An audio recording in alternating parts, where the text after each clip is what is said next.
नमस्कार, मैं पमी प्योर पटना में आपका स्वागत है। खबरों की ओर बढ़ने से पहले एक नजर सुर्खियों पर। बिहार में शिकायतों पर अब 72 घंटे में होगी कार्रवाई। पटना में रामनवमी पर कड़ी सुरक्षा व्यवस्था। पटना रिंग रोड निर्माण मानसून के बाद शुरू। पटना वीकेंड्स में ये इवेंट्स बिल्कुल मिस ना करें। पटना में 442 जगह सुरक्षा ईद की तैयारियां शुरू। अब नजर डालते हैं 25 अहम खबरों की ओर विस्तार से। बिहार में शिकायतों पर 72 घंटे में होगी कार्रवाई। बिहार सरकार ने शिकायतों के त्वरित समाधान के लिए नई व्यवस्था लागू की है, जिसके तहत अब हर शिकायत पे 72 घंटे में कार्रवाई शुरू करना अनिवार्य होगा। इसके लिए मुख्य सचिव कार्यालय में एक विशेष पोर्टल बनाया गया है, जो शिकायतों की स्थिति और अधिकारियों की जवाबदेही की ट्रैक करेगा। मुख्यमंत्री नीतीश कुमार ने सभी विभागों को सख्त निर्देश दिए हैं। साथ ही सोमवार और शुक्रवार को जनता सुनवाई के लिए अनिवार्य की गई है। शिकायत प्रक्रिया आसान बनाई गई और बार बार दर्ज शिकायतों को पूरा रिकॉर्ड देखा जाएगा। बिहार पुलिस के लिए नया डीजीपी आदेश जारी। बिहार में पुलिस पर हमले के लिए डीजीपी विनय कुमार ने कड़ा आदेश जारी किया है। अब हर छापेमारी में मानक संचालन प्रक्रिया एसओपी का पालन और संबंधित एसआई एसडीपीओ का सुचारू देना अनिवार्य होगा। यह कदम पूर्वी चंपारण की मुठभेड़ और हालिया हमलों को देखते हुए उठाया गया है। बैठकों में त्योहार के दौरान कानूनी व्यवस्था बनाए रखने और पुलिस सुरक्षा बढ़ाने पर जोर दिया गया है। डीजीपी के अतिरिक्त सतर्कता, समन्वय और जल्दबाजी से बचने पर जोर दिया जाएगा। पटना में रामनवमी पे कड़ी सुरक्षा व्यवस्था। पटना में रामनवमी को लेकर पटना जिला प्रशासन ने व्यापक तैयारी शुरू कर दी है। 26 मार्च से दंड अधिकारी और पुलिस बल तैनात रहेंगे।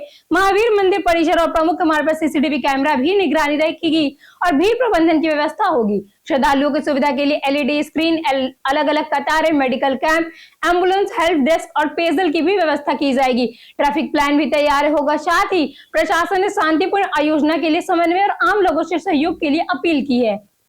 पीयू से जुड़ेंगे 16 कॉलेज, खेल कोटा भी लागू।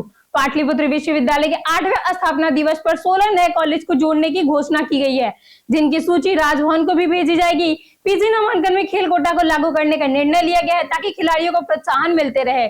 समारोह में जेडी विमेंस कॉलेज में आयोजित हुआ, जहां 275 छात्राओं को सम्मानित किया गया, 225 खिलाड़ी और साथ ही 50 सांस्कृतिक प्रतिभागी। कुलपति ने पारदर्शिता, ऑनलाइन प्रक्रिया और प्रशासनिक सुधारों पर जोर दिया है। विश्वविद्यालय ने समय पर सत्र, गुणवत्ता शिक्षा और शोध और नई शिक्षा नीति के प्रभावी क्रियान्वयन को अपनी प्राथमिकता बताया है। 1 अप्रैल से बिहार में सस्ती बिजली लागू। बिहार में 1 अप्रैल 2026 से नई बिजली दर लागू होगी। राज्य विद्युत विनिमय आयोग ने स्लैब व्यवस्था खत्म कर एकल दर लागू की है, जिससे शहरी घरेलू उपभोक्ताओं को करीब 1.53 रुपए प्रति यूनिट तक राहत मिल सकती है। 525 यूनिट खपत पर स्मार्ट प्रीपेड मीटर उपभोक्ताओं को लगभग 660 रुपए की बचत होगी। वर्षत सरकारी अनुदान जारी रहेगी। नई योजनाओं दर 7.4 रुपए प्रति यूनिट तय की गई है, जिसमें सब्सिडी के बाद भी दर कम हो जाएगी। ग्रामीण क्षेत्रों में पहली जैसी व्यवस्था जारी रहेगी। कुछ श्रेणियों में फिक्स चार्ज में भी कमी आएगी और नए उपभोक्ता वर्ग जोड़े जाएंगे। बिहार टीआरई 4 भर्ती में बड़े बदलाव की घोषणा। बिहार में टीआरई 4 शिक्षक भर्ती में बड़ा बदलाव हुआ है। अब अभ्यर्थी राज्य के 38 जिलों में से अपनी मन पसंदीदा की जिले चुन सकते हैं, जबकि पहले केवल सीमित जिलों का ही विकल्प था। अल्फाबेट सिस्टम हटाया जा रहा है, जिससे ट्रांसफर विवाद कम होंगे और नियुक्ति उसी जिले में अस्थायी रहेगी। कुल 46,595 पदों पर भर्ती होगी, जिसमें अधिकांश शिक्षा विभाग से हैं। पिछड़ा वर्ग, अनुसूचित जाति, जनजाति और अल्पसंख्यक विभागों के लिए 1,559 पद आरक्षण के अनुसार होंगे। परीक्षा 22 से 27 सितंबर 2026 में होगी और परिणाम लगभग नवंबर 2026 में आ गई। यह नीति पारदर्शिता और स्थिरता बढ़ाएगी। पटना डीयू दिल्ली रूट कवच से बढ़ेगी सुरक्षा। पटना डीयू दिल्ली रूट में पटना की ट्रेन सुरक्षा बढ़ाने के लिए स्वदेशी कवच सिस्टम लगाया जा रहा है, जो टक्कर रोकने को ऑटोमेटिक ब्रेक लगाने में सक्षम है। यह सिस्टम नई तीसरी चौथी लाइनों और डीयू पटना झाझा रूट पर भी होगा। राज्य के 50 स्टेशनों को अमृत भारत योजना के तहत 2019 तक विकास किया जाएगा। रेल वन ऐप से 50,000 से टिकट बुक हो रहे हैं। 4,000 किलोमीटर हाई स्पीड के रेल कॉरिडोर को विस्तार होगा और बिहार नेपाल रेल कनेक्टिविटी मजबूत की जाएगी। पटना रिंग रोड निर्माण मानसून के बाद शुरू। पटना रिंग रोड परियोजना के तहत कन्हौली शेरपुर 6 लेन सड़क का निर्माण मानसून के बाद शुरू होगा। 9 किलोमीटर लंबी यह सड़क पटना, सारण और वैशाली से होकर गुजरेगी।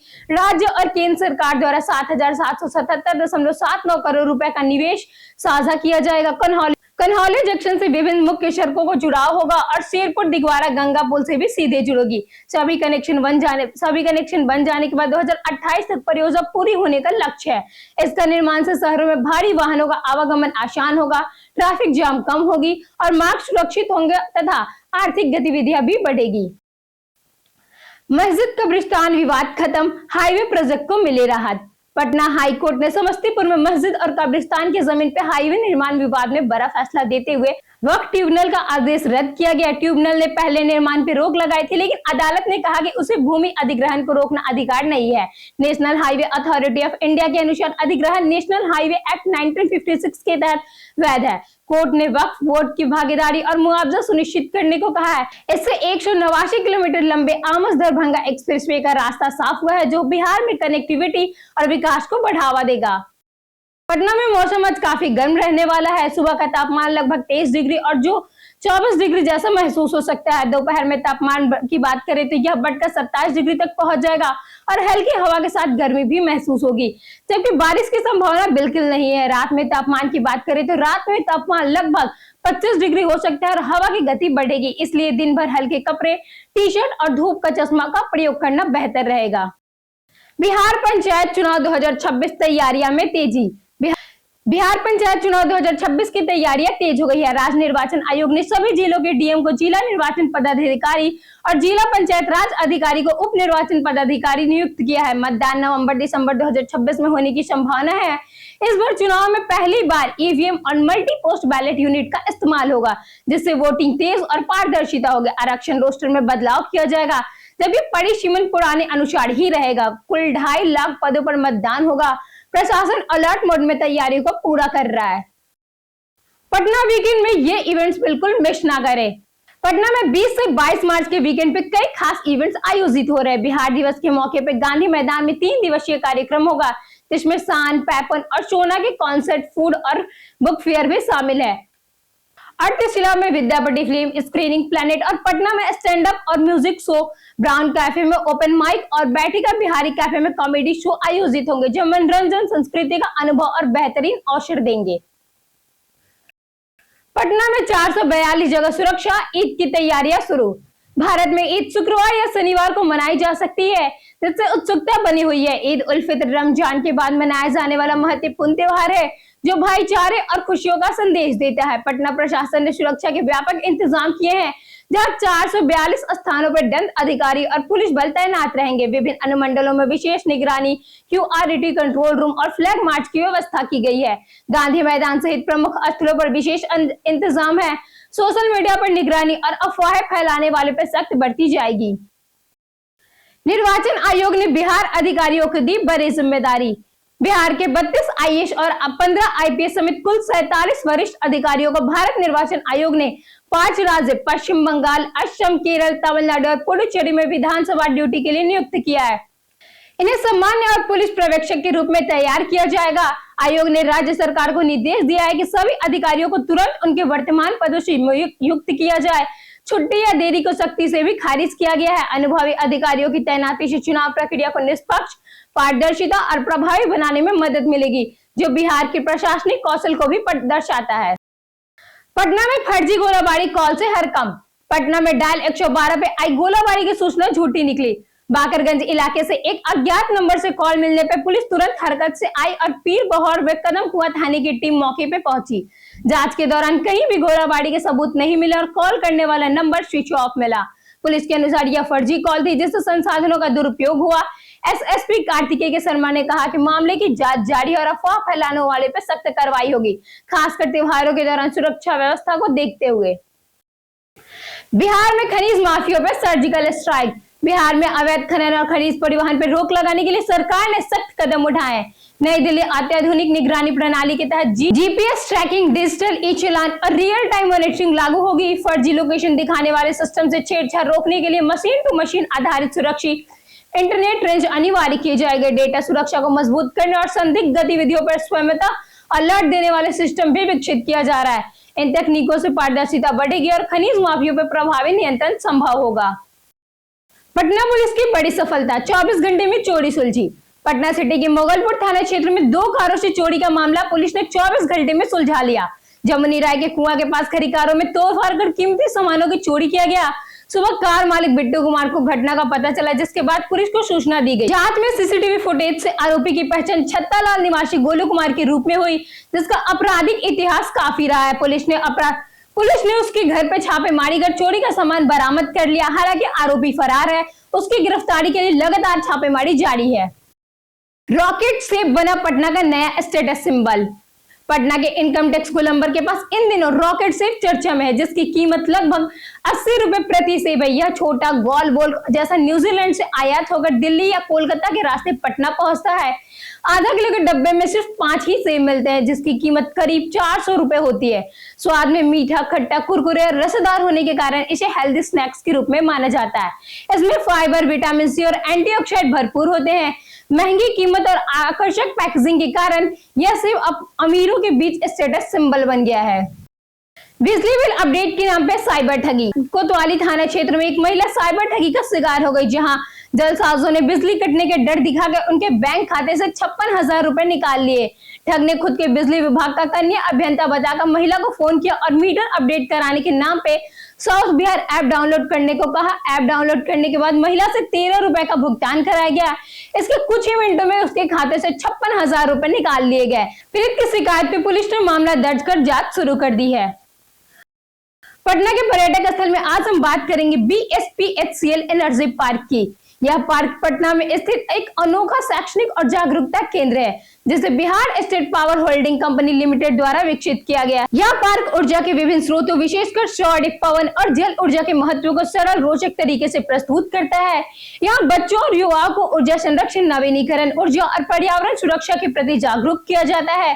पार्क में कई इंटरएक्टिव मॉडल, प्रदर्शनी और हरित क्षेत्र ऊर्जा को मौजूद है, जो इसे शिक्षण और मनोरंजन का बेहतरीन स्थान बनाते हैं। यह पहल बिहार में ऊर्जा जागरूकता बढ़ाने की दिशा में एक महत्वपूर्ण कदम है। पटना में बंदरों का आतंक, नियंत्रण में प्रशासन नाकाम। पटना के नागेश्वर कॉलोनी में पिछले 3 महीनों से बंदरों का आतंक लोगों के लिए बड़ी परेशानी बन चुका है। सुबह शाम बंदरों के झुंड आकर घरों में घुसते हैं और सामान नुकसान को पहुंचाते हैं, जिससे खासकर महिलाएं और बच्चे घर से निकलने से डर रहे हैं। रेस्क्यू को लेकर नगर निगम और वन विभाग के बीच जिम्मेदारी नहीं हो पा रही है। दोनों विभाग एक दूसरे पर जिम्मेदारी डाल रहे हैं, जिससे समस्या जस की तस बनी हुई है। कई शिकायतों के बावजूद अब तक कोई ठोस कार्रवाई नहीं हुई है, जिससे लोगों में भय और आक्रोश बढ़ता जा रहा है। पटना में प्रीमियम पार्किंग से ट्रैफिक व्यवस्था सुधरी। पटना जंक्शन के महावीर मंदिर शहर में प्रीमियम पार्किंग लागू होने से वाहनों की संख्या जाम में कमी आई है, जिससे यात्रियों को प्लेटफॉर्म तक पहुंचने में सुविधा हुई है। पहले कम शुल्क के कारण लोग लंबे समय तक वाहन खड़ा कर देते थे। वहीं ओल्ड आर्मीएस कॉलोनी और कार्ड बिगाइया साइड पर कम शुल्क होने से जहां भीड़ बढ़ गई है और वाहनों की संख्या करीब 1.5 गुना हो गई है। दोनों साइड पर अलग अलग शुल्क संरचना लागू है, जिससे पार्किंग का दबाव एक ही हिस्से दूसरे हिस्से में शिफ्ट हो गया है। पटना में पैनिक बुकिंग से गैस संकट बढ़ा। पटना में एलपीजी सिलेंडर की पैनिक बुकिंग के कारण बैकलॉग 1.80 लाख से अधिक हो गया है। अंतर्राष्ट्रीय तनाव और गैस आपूर्ति में कटौती की खबरों में लोगों को डर बढ़ा है, जिससे जागरूकता से पहले ही बुकिंग बढ़ गई है। रोजाना 32,000 सिलेंडरों की सप्लाई के मुकाबले 40 से 50,000 तक पहुंच गई है, जिससे वितरण पर दबाव पड़ा है। जिले में 136 एजेंसियां 16.65 लाख उपभोक्ताओं को सेवा दे रही है। प्रशासन ने स्पष्ट किया है कि वास्तविकता कमी नहीं है और यह संयम बरतने की अपील की है। स्थिति अगले 7 से 10 दिनों में सामान्य होने की उम्मीद है। बिहार में अमीन हड़ताल, जमीनी मापी कार्य ठप। बिहार में राजस्व अमीनी संघ ने अपनी मांगों को लेकर आंदोलन तेज कर दिया है। 20 मार्च यानी कि आज से अमीनी काला बिल्ला लगाकर विरोध करेंगे और 23 मार्च तक पटना सहित सभी जिला मुख्यालय पर धरना देंगे। उनकी प्रमुख मांगे में पे लेवल 6 लागू करना, पारदर्शिता, पेस्टिंग, चेयरमैन की अस्थायी नियुक्ति और यात्रा भत्ता शामिल है। संघ का कहना है कि डिजिटल कार्यों के बावजूद उन्हें संसाधन और भत्ता नहीं मिल रहा है। इस आंदोलन से जमीन मापी, दाखिल खारिज और भूमि संबंधित कार्य प्रभावित होंगे। मांग नहीं मानी गई तो अनिश्चितकालीन धरना की चेतावनी भी दी गई है। बीते दिन हमारे द्वारा पूछे गए सवालों का जवाब आप लोगों में से बेहद लोगों ने हमारे कमेंट सेक्शन में लिख कर दिया है। जिन्होंने हमारे द्वारा पूछे गए सवाल का जवाब दिए हैं उनके नाम है अमरजीत कुमार, संजीव कुमार, राकेश मिश्रा, दयानंद सिंह, राजकिशोर, पिंकी कुमारी और हिमांशु राज। इसी के साथ बढ़ते हैं आज के सवाल की और आज का सवाल है, पटना में किस इलाके का ट्रैफिक आपको सबसे ज्यादा परेशान करता है? आप अपना जवाब हमें हमारे कमेंट सेक्शन में लिखकर जरूर बताएं। आज के लिए इतना ही। बिहार की तमाम खबरों के साथ बने रहने के लिए देखते रहिए प्योर पटना। और साथ ही अगर आप यूट्यूब चैनल पे देख रहे हैं तो चैनल को सब्सक्राइब करें, और अगर आप फेसबुक पेज पे देख रहे हैं तो लाइक और फॉलो जरूर करें।